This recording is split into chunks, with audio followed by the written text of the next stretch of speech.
আমি এখানে পানি দিছি আর লবণ দিয়ে দিব।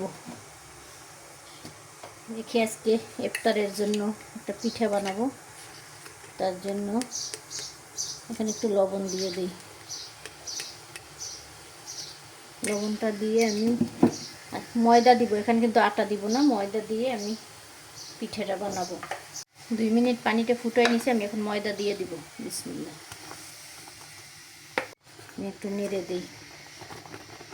আর যত ভালো সিদ্ধ হবে আটাটা, পিঠা কিন্তু ততই ভালো হবে। আটা সিদ্ধ ভালো না হলে কখনোই ভালো পিঠার আশা করা যায় না। সিদ্ধ হয়ে গেছে, এখন আমি চুলাটা বন্ধ করে আমি ঢাকনা দিয়ে ঢেকে রাখবো 5 মিনিট। আমি ময়দাটা একটা ছেনির মধ্যে নিয়ে নিলাম, এখন এটাকে আমি মেখে নেব ভালো করে। বিসমিল্লাহ। আমি একটা ডিম নিছি, আমি ডিম একটু একটু করে দিয়ে তারপর আমি এই ময়দাটাকে মেখে নিব। পানি দিব না এখানে। একাত্রে সব ডিম দেওয়া যাবে না, একটু একটু করে দিয়ে মেখে নিব, যাতে নরম হয়ে না যায়। যতটুকু পরিমাণে লাগে ততটুকুই দিব। আমি এই যে শুধু কুসুমটা রাখছি আর সাদা অংশটা পুরো দিয়ে দিছি। কুসুমটা আমার লাগে নাই, তার জন্য আমি দেই নাই। যদি লাগতো আমি পুরোটাই দিয়ে দিতাম। যখন দেখবেন এভাবে একটু হাতে লেগে যায় বা ছেনির মধ্যে লেগে যায়, তখন একটু তেল দিয়ে দিব। যতই নরম হোক, তেলটা যখন দিবেন এটা আবার স্বাভাবিক হবে, আবার আগের মতো হবে। তেল আর ডিম দিয়ে ভালো করে মেখে নিলে পিঠেটা খুবই সুস্বাদু হয় আর একদম নরম তুলতুলা হয় ভিজানোর পরে। এখন পরিমাণ মতো হাতে একটু একটু তেল নিয়ে আমি মেখে নেব, যাতে আমার হাতে যে ময়দাটা লেগে আছে এটা যেন উঠে যায়। এই যে দেখছেন, হাত থেকে কিন্তু ছেড়ে আসতেছে। আর একটু তেল দিয়ে আমি এটাকে ভালো করে মেখে নেব। সবগুলো আমি করে নিছি। এই যে আমার একটা কিউট কিউট প্লেট, এটা আমি মেলা থেকে কালকে কিনে নিয়ে এসেছি, আমার খুব পছন্দ। কিউট প্লেটটার মধ্যে আমি কিউট পিঠাগুলো রেখে দেব। এখন এইটাকে আমি ডিজাইন করব খুব সহজে। একটু সাইড করে নিই, মাঝখান থেকে একটু আঙ্গুল দিয়ে এভাবে চ্যাপটা করে নিই। একটা পাথার শেপ দিয়ে নিলাম। একদম সহজে চামিচ দিয়ে একটা ডিজাইন করে নিই। চামিচটার মধ্যে একটু তেল মেখে নিচ্ছি, নাহলে কিন্তু এটা লেগে যাবে।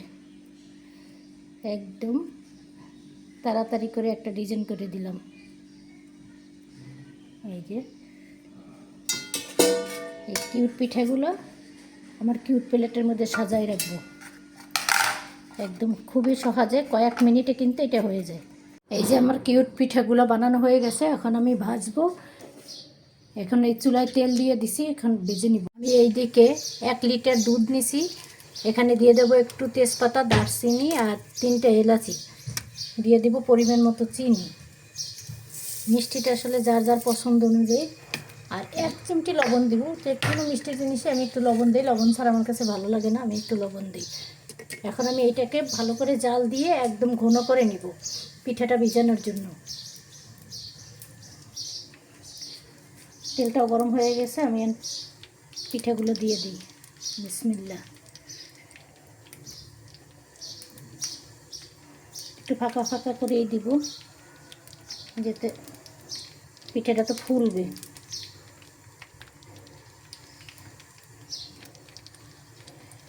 সাথে সাথেই নাড়া যাবে না। যখন ফুলে উপরে উঠে যাবে তখন আমি এটাকে, পিঠাটা কিন্তু 1-1.5 মিনিট পরেই একদম ফুলে উপরে উঠে গেছে। আমি এখন এটাকে উল্টে দিই। আমি যে দুধটা চুলায় দিয়েছিলাম সেটা কিন্তু হয়ে গেছে। এটা 3 ভাগের 1 ভাগ আমি একটু দুধ শুকাই এনেছি। আর মিষ্টিটা আসলে যার যার পছন্দ অনুযায়ী। এখন আমি চুলাটাকে বন্ধ করে দিব। আর এইদিকে আমার পিঠাগুলোও কিন্তু ভাজা হয়ে গেছে, এই অর্ধেক ভাজা হয়ে গেছে, এটাও প্রায় হয়ে গেছে চুলাটা।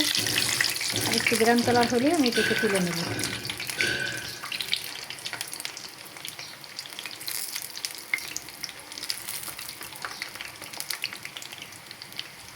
আমি এখানে একটা বাটি নিয়ে নিলাম, পিঠাগুলো এখানে দিয়ে দিই সুন্দর করে। বিসমিল্লাহ। পিঠাগুলো দিয়ে দিলাম। এখন আমি এই যে শিরাটা বানাই রাখছিলাম এটা দিয়ে দিব। একটু হালকা গরম আছে। বিসমিল্লাহির রহমানির রহিম। পিঠাটা যখন ফুলবে তখন কিন্তু এই ঝোলটা আর থাকবে না, একটু ঝোল রাখবো।